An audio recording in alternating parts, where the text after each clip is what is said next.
I'm Laura Paskus, and for this month's episode of Our Land, we visited the Carson National Forest to learn about a different type of forest management that's based on the acequia system. It's based on tradition and culture and meant to help the forest and the communities who live right next to it.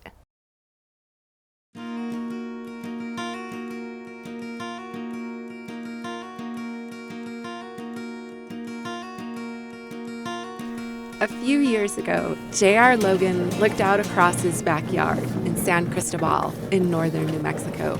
It was getting on toward fall when he and others who rely upon wood to heat their homes drive hours to other parts of the forest. Then they pay for U.S. Forest Service permits to collect wood. It just made no sense to me, sitting in my valley, that I would have to go so far to get firewood when looking literally out of my back door, there's a beautiful stand of ponderosas where the undergrowth has grown in thick and poses a huge risk to those trees and to my community and to the watershed. And I thought there just has to be a way where I can, make it possible, where we can make it possible for me and my neighbors to be able to cut that wood, which is incredibly valuable to us as firewood and is in our own backyards, and at the same time make our community and our watershed safer. Logan met with elders and leaders in his community. Traditionally, we're a collectivist culture where the group is more important than the individual.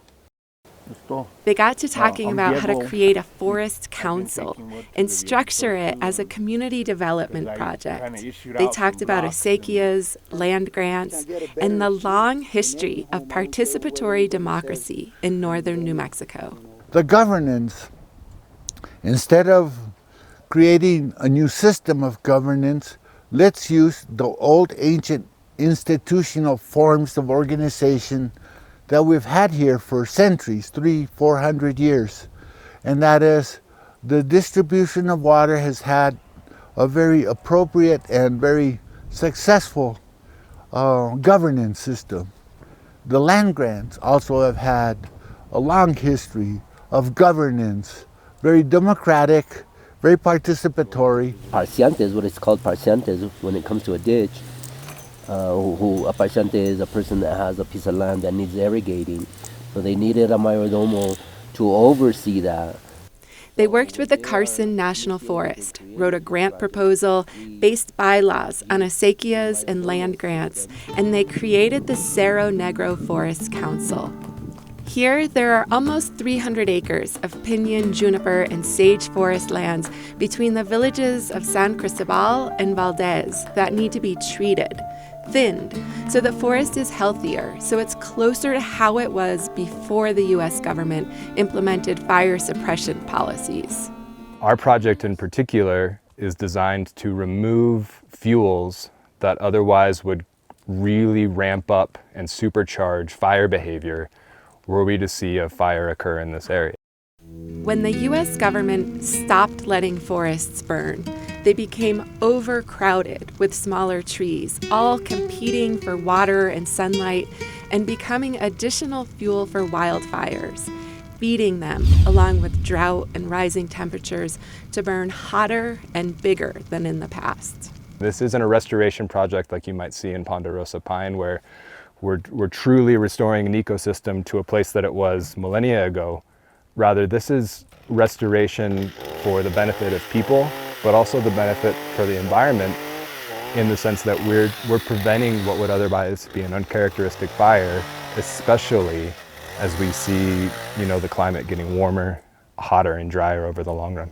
The Forest Service and the council divided the forest here into 1-acre blocks and assigned them to leñeros, or woodcutters. Trees to remain are marked, and the others can be cut. A mayordomo oversees the work, and leñeros can use the wood at home or sell it, and the council pays them $300 an acre for their work. That's less than what the Forest Service pays contractors. And although the work can be slower, it's a model for other places too. Already, councils have popped up in southern Taos County. My role in this is that I'm basically the leñero, the guy that cuts it and bucks it, takes it home, chops it up, and I use it for heating my home. It's my source of energy for heating back at the house.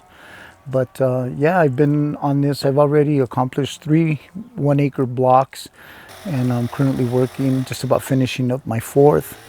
And I've got yet another one that I've been assigned that I've got to get started on and try to get that done before the end of the winter. Having to drive 15 minutes as opposed to 2 hours to get a good load of the best wood that I can say there is to burn piñon. I mean, this is awesome. I'm really glad this opened up, because I was getting kind of worried about finding places to go get wood there. For Logan and leñeros like Cordova, their time in the forest isn't just about cutting wood. It's about connecting with the past and spending time with family.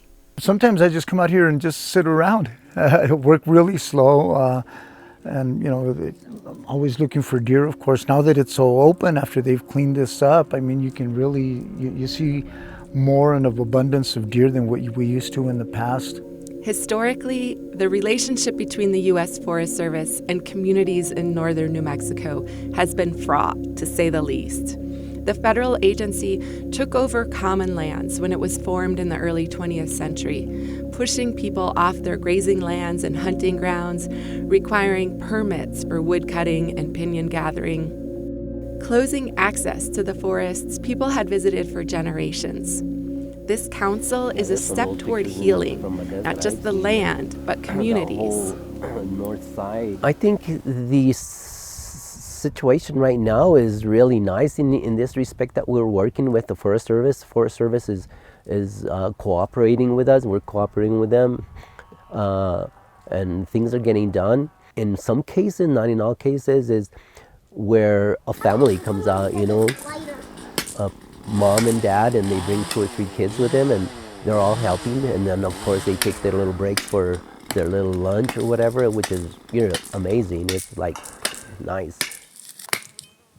Being a leñero is hard work, but there's an art to it too, and joy at being home in the forest. Well, let's say this. This in a sense is a rancho, right? Rancho de leña de piñón. So why don't we say, allá en el rancho grande, allá donde vivía, había una rancherita que alegre me decía, alegre me decía. There you go. From there on, it costs $1. For Our Land and New Mexico in Focus, I'm Laura Paskus.